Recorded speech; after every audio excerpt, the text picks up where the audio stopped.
حضرت شعیب علیہ السلام اللہ تعالیٰ کے بھیجے گئے ایک نبی تھے اور آپ موسیٰ علیہ السلام کے سسر بھی تھے۔ قرآن مجید کے مطابق حضرت شعیب علیہ السلام کو مدین کی طرف بھیجا گیا تھا۔ آپ کو اس وقت مدین بھیجا گیا تھا جب اہل مدین ناپ تول میں کمی کرتے تھے اور بہت سی سرکشیوں اور نافرمانیوں میں ڈوبے ہوئے تھے۔ شعیب مکیل کے بیٹے تھے اور مکیل یشجر کے اور یشجر مدین کے اور مدین ابراہیم کے بیٹے تھے۔ شعیب علیہ السلام نابینا ہو گئے تھے، چونکہ اپنی قوم سے خطاب کرنے میں آپ کمال رکھتے تھے، اس لیے آپ کا لقب خطیب الانبیاء ہوا۔ آپ کی قوم کافر بھی تھی اور ناپ تول میں کمی بھی کرتی تھی۔ مفسروں کے مطابق شعیب علیہ السلام نے بڑی عمر پائی۔ موسیٰ علیہ السلام کے وقت تک آپ زندہ تھے اور ایک شخص قطبی کو مار کر مصر سے مدین کو جب موسیٰ علیہ السلام گئے تو ان کی ملاقات شعیب علیہ السلام سے ہوئی، اور وہ دو بہنیں جن کا قصہ سورہ قصص میں ہے شعیب علیہ السلام کی بیٹیاں تھیں، جن میں سے ایک کا نکاح حضرت موسیٰ سے ہوا۔ حضرت شعیب علیہ السلام کی بعثت مدین یا مدیان میں ہوئی تھی۔ مدین کسی مقام کا نام نہیں بلکہ قبیلہ کا نام ہے۔ یہ قبیلہ حضرت ابراہیم علیہ السلام کے بیٹے مدین کی نسل سے تھا، جو ان کی تیسری بیوی قطورہ سے پیدا ہوا، اس لیے حضرت ابراہیم علیہ السلام کا یہ خاندان بنی قطورہ کہلاتا ہے۔ مدین اپنے اہل و عیال کے ساتھ اپنے ستیلے بھائی حضرت اسماعیل علیہ السلام کے پہلو ہی میں حجاز میں آباد ہو گیا تھا۔ یہی خاندان آگے چل کر ایک بڑا قبیلہ بن گیا، اور شعیب علیہ السلام بھی چونکہ اسی نسل سے اور اسی قبیلہ سے تھے، اس لیے ان کی بعثت کے بعد یہ قوم شعیب کہلایا۔ شعیب علیہ السلام جب اپنی قوم میں مبعوث ہوئے تو انہوں نے دیکھا کہ خدا کی نافرمانی اور معیشت کا ارتکاب صرف ایک فرد نہیں کر رہا بلکہ پوری قوم کر رہی ہے، اور اپنی بدعمالیوں میں اس قدر سرمست و سرشار ہے کہ ایک لمحہ کے لیے بھی ان کو یہ احساس نہیں ہوتا کہ یہ جو کچھ ہو رہا ہے معصیت اور گناہ ہے، بلکہ وہ اپنے ان اعمال کو باعث فخر سمجھتے ہیں۔ قوم شعیب میں بہت سی بد اخلاقیوں اور نافرمانیوں نے رواج پا لیا تھا۔ بت پرستی اور مشرکانہ رسوم و عقائد، خرید و فروخت میں پورا لینا اور کم تولنا، یعنی دوسرے کو اس کے حق سے کم دینا اور اپنے لیے حق کے مطابق لینا بلکہ اس سے زیادہ لینا، تمام معاملات میں کھوٹ اور دھوکہ زنی قوم کے عام رواج کے مطابق دراصل ان کی رفاہیت، خوش عیشی، دولت و ثروت کی فراوانی، زمین اور باغوں کی زرخیزی اور شادابی نے ان کو اس قدر مغرور بنا دیا تھا کہ وہ ان تمام امور کو اپنی ذاتی میراث اور اپنا خاندانی ہنر سمجھ بیٹھے تھے، اور ایک ساتھ کے لیے بھی ان کے دل میں یہ خطرہ نہیں گزرتا تھا کہ یہ سب کچھ خدائے تعالیٰ کی عطا و بخشش ہے، کہ شکر گزار ہوتے اور سرکشی سے باز رہتے۔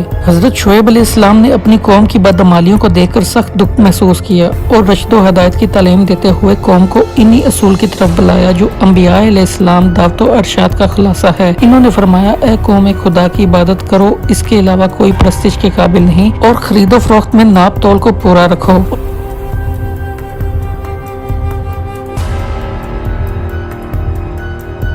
مگر آج تمہارے پاس خدا کی حجت، نشانی اور برہان آ چکا ہے، اب جہل و نادانی افو درگزر کے قابل نہیں۔ اے میری قوم، ذرا اس پر بھی غور کرو کہ جن لوگوں نے خدا کی زمین پر فساد پھیلانے کا شیوہ اختیار کیا تھا، ان کا انجام کس قدر عبرتناک ہوا۔ اور اگر تم میں سے ایک جماعت مجھ پر ایمان لے آئی اور ایک جماعت ایمان نہیں لائی تو صرف اتنی ہی بات پر معاملہ ختم ہو جانے والا نہیں، بلکہ صبر کے ساتھ انتظار کر تاکہ اللہ تعالی ہمارے درمیان آخری فیصلہ کر دے، اور وہی بہترین فیصلہ کرنے والا ہے۔ حضرت شعیب علیہ السلام بڑے فصیح و بلیغ مقرر تھے، شیریں کلامی، حسن خطابت، طرز بیان اور طلاقت لسانی میں بہت نمایاں امتیاز رکھتے تھے۔ انہوں نے نرم و گرم ہر طریقہ سے قوم کی رشد و ہدایت کے یہ کلمات ارشاد فرمائے، مگر اس بدبخت قوم پر مطلق کوئی اثر نہ ہوا، اور چند ضعیف اور کمزور ہستیوں کے علاوہ کسی نے پیغام حق پر کان نہ دھرا۔ وہ خود بھی اسی طرح بدعمال رہے اور دوسروں کی راہ بھی مارتے رہے۔ وہ راستوں میں بیٹھ جاتے اور حضرت شعیب علیہ السلام کے پاس آنے جانے والوں کو قبول حق سے روکتے، اور اگر موقع لگ جاتا تو لوگوں کو لوٹ لیتے، اور اگر اس پر بھی کوئی خوش قسمت حق پر لبیک کہہ دیتا تو اس کو ڈراتے دھمکاتے اور طرح طرح سے کچھ روی پر آمادہ کرتے۔ حضرت شعیب علیہ السلام نے نہایت دل سوزی اور محبت کے ساتھ فرمایا، اے قوم، مجھے یہ خوف لگ رہا ہے کہ تمہاری بے باکیاں اور خدا کے مقابلے میں نافرمانیاں کہیں تمہارا بھی وہی انجام نہ کر دیں جو تم سے پہلے قوم نوح، قوم ہود، قوم صالح اور قوم لوط کا ہوا۔ قوم کے سرداروں نے یہ سن کر جواب دیا، شعیب، ہماری سمجھ میں کچھ نہیں آتا، تو کیا کہتا ہے؟ تو ہم سب سے کمزور اور غریب ہے، اگر تیری باتیں سچی ہوتی تو تیری زندگی ہم سے زیادہ اچھی ہوتی، اور ہم کو صرف تیرے خاندان کا خوف ہے، ورنہ تجھ کو سنسار کر کے چھوڑتے، تو ہرگز ہم پر غالب نہیں آ سکتا۔ حضرت شعیب علیہ السلام نے فرمایا، افسوس ہے تم پر، کیا تمہارے لیے خدا کے مقابلے میں میرا خاندان زیادہ ڈر کا باعث بن رہا ہے، حالانکہ میرا رب تمہارے تمام اعمال کا احاطہ کیے ہوئے ہے۔ قرآن عزیز کہتا ہے کہ نافرمانی اور سرکشی کی پاداش میں قوم شعیب علیہ السلام کو دو قسم کے